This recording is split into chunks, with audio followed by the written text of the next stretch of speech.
Panorama group, जो सोचता है वो करता है। कि सुशील मोदी जी भारतीय जनता पार्टी के संगठन को सींचने का काम किए, मजबूत करने का काम किए और कार्यकर्ता तैयार करने का काम किए। तो आज जो नेता आज धरना पर बैठ रहे हैं, बंद करा रहे हैं, वो लोग इन छात्रों को कमजोर करने का काम है। सरकार, एनडीए की सरकार संवेदनशील है और अभी ये जांच चल रहा है। नया चीज जाने कि लालू यादव जी और तेजस्वी जी जो है पिता पुत्र का भी जो है एक नया गठबंधन हो गया कि एक ठंडा करते हैं तो एक गर्म करते हैं। तो ये सब है, उन लोग को कोई काम नहीं है तो बैठे बैठे यही सब एक्सप्लेनेशन देख रहे हैं। मैं हूं आपके साथ वंदना। हमारे साथ बात करने के लिए हैं बीजेपी के प्रदेश अध्यक्ष दिलीप जायसवाल।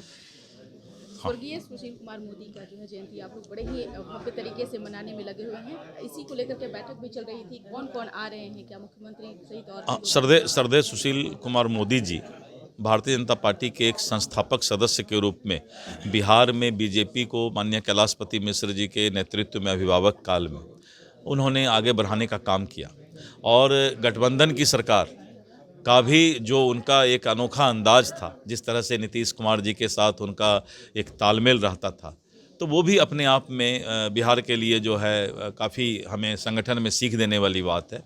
और मैं इस बात को मानता हूँ कि सुशील मोदी जी भारतीय जनता पार्टी के संगठन को सींचने का काम किए, मजबूत करने का काम किए और कार्यकर्ता तैयार करने का काम किए।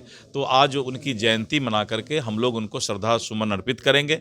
माननीय मुख्यमंत्री जी भी, चूँकि उनको मुजफ्फरपुर का कार्यक्रम है, तो इसीलिए वो 9 बजे वहाँ पर आएंगे और 11 बजे से कार्यक्रम वो श्रद्धांजलि देकर चले जाएंगे, चूँकि उनका पहले से कार्यक्रम है। और सभी नेता उस दिन जो है श्री कृष्ण मेमोरियल हॉल में रहेंगे। देखिए, बीपीएससी के छात्र जो बहुत दिनों से आंदोलनरत हैं, सरकार संवेदनशील है और एनडीए की सरकार संवेदनशील होकर के साक्ष्य के आधार पर आगे भी जांच अभी जारी रखी है। और जो छात्रों ने साक्ष्य दिया है, प्रूफ दिया है, उसकी गोपनीय जांच चल रही है पूरे बिहार में। 4 तारीख को एक री एग्जामिनेशन है, लेकिन इस एग्जामिनेशन से छात्र के जो मांग हैं या जो आंदोलनरत छात्र हैं, उनके मांग पर कोई फ़र्क नहीं पड़ेगा। लेकिन कुछ लोग बेचैन आत्मा के तरह जो है बेचैनी के साथ राजनीति में मौका ढूंढते रहते हैं और मौका ढूंढ करके जब जनता के बीच उनको नकार दिया जाता है, तो यही आंदोलन का मौका ढूंढ करके आग में घी डालने का काम करते हैं।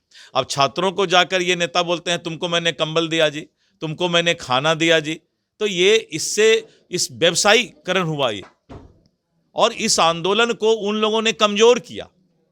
जो नेता आज धरना पर बैठ रहे हैं, बंद करा रहे हैं, वो लोग इन छात्रों को कमजोर करने का काम कर रहे हैं। सरकार, एनडीए की सरकार संवेदनशील है और अभी ये जांच चल रहा है। मुझे लगता है कि 1 सप्ताह 10 दिन में पूरे बिहार के एक सेंटर का गोपनीय जांच रिपोर्ट आएगा और अगर साक्ष्य सही पाया गया तो हो सकता है कि पूरा एग्जामिनेशन कैंसिल भी हो सकता है वो, लेकिन स्वतंत्र इकाई है बीपीएससी और वो फैसला स्वयं लेगी। एक अंतिम सवाल रहेगा, आप लोग नीतीश कुमार के नेतृत्व में 2025 के विधानसभा चुनाव लड़ने की तैयारी कर रहे हैं। एक तरफ लालू यादव उन्हें ऑफर दे रहे हैं, तेजस्वी यादव कह रहे हैं कि हम पत्रकारों को ठंडा करने के लिए, इस तरह का बात लालू यादव कह रहे हैं। क्या आखिर माजरा है? अब देखिए, प्रतिपक्ष के नेता ने कहा कि मीडिया को बहलाने के लिए, ठंडा करने के लिए पिताजी ऐसा बोलते हैं। अब पता नहीं उनके पिताजी और पुत्र जी मीडिया को बहलाते भी हैं, ठंडा भी करते हैं, ये तो नया बात मालूम हुआ। तो एक तो दिन में सपना देखते हैं, उनको जो है जिलेबी और रसगुल्ला देख करके लार टपकता है सत्ता का। अब उनके पिता पुत्र कभी भी वो सत्ता में अब बिहार में आने वाले नहीं हैं, उनको पता चल गया है। बहुत मजबूती के साथ एनडीए की सरकार 2025 में फिर से सरकार बनाने जा रही है, तो अब वो लोग को मुंह में लार ही टपकेगा और कुछ नहीं। और इसी तरह करके जो है ठंडा करते हैं पत्रकार को। अब एक नया चीज़ जाने कि लालू यादव जी और तेजस्वी जी जो है पिता पुत्र का भी जो है एक नया गठबंधन हो गया कि एक ठंडा करते हैं तो एक गर्म करते हैं। तो ये सब है, वो लोग को कोई काम नहीं है तो बैठे बैठे यही सब काम करते रहते हैं। बहुत बहुत शुक्रिया बात करने के लिए। तो आपने सुना कि क्या कुछ कहना था बीजेपी के प्रदेश अध्यक्ष दिलीप जायसवाल का। इस पर बस इतना ही। बने रहिए न्यूज़ 4 नेशन के साथ। धन्यवाद।